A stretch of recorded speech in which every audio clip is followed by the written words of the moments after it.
there's growing voices from the regions, from the neighboring country that negotiated settlement.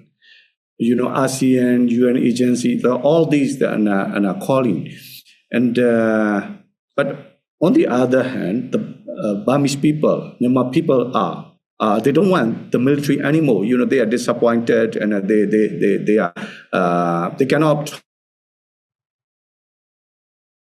tolerate anymore. So in these situations, what will happen? So how the neighborings are neglecting the wishes of the Burmese people? Yeah. So look, let's say the neighboring countries are putting what sort of currently. The neighboring countries are putting people of Myanmar the neighboring countries are putting people in Myanmar in a situation of the bad cop and good cop. Let's say the bad cop is a military junta, which is allowed by the neighbors to continue the pure war of the atrocity and terrors. So this is a bad cop. On the other side, the neighbors are playing this good cop game. Let's say offering ceasefire, the inclusive negotiated solution, but they make no pressure, not a single pressure on the military junta. They are even adding additional resources in the hands of the junta to continue the war.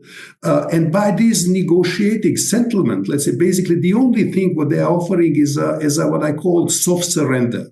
Basically, stop to defend yourself, stop to try to achieve freedom, federalism, and so on. Let military continue to be the government in an epido, and you will get a little bit autonomy and a little bit opportunity to do corrupt, illegal businesses. This is what the neighbors are offering to Myanmar.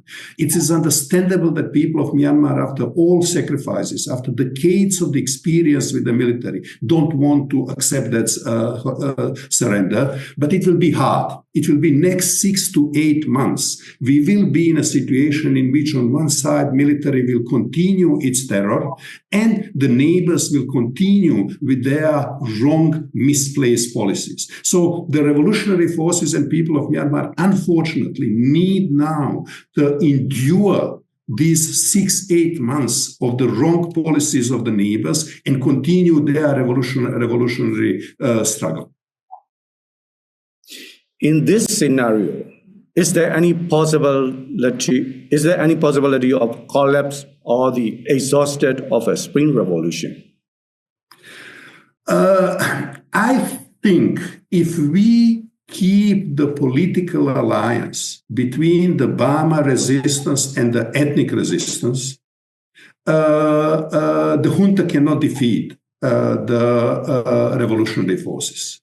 Only in a case if the ethnic resistance will in a certain way pull out from the joint struggle for the center, and I call it battle for the center. If they pull out from the battle of the center, the Burma resistance will not have a strength enough to cope with the military. So we really need to stay together in that. And that means primarily politically. If we stay politically together, then the revolutionary forces will also stay together in terms of the military cooperation and military capacity to continue. It is necessary, and I'm again and again repeating, it's very, very important that the political leadership on the Burma side needs again and again to assure the ethnic revolutionary stakeholders that in a future Myanmar, they will have self-determination, that they will have a federal Myanmar and their own ethnic autonomy. And at the same time, ethnic revolutionary forces needs to understand that it's necessary to finish the job. And they can finish the job only if we remain together. Burma resistance together with the ethnic resistance. Because if the revolutionary forces will not finish the job this time, sooner or later, military will come back. Let's say they will, in a moment when they will be recognized as the legitimate government of the Myanmar, this is the moment when the military will start to recover. because they will have access to the finances, to the weapons, to the even bigger diplomatic engagement, to the investments, and they will just regain the strength and then continue systematically, patiently to push back everybody from the territory what they have liberated.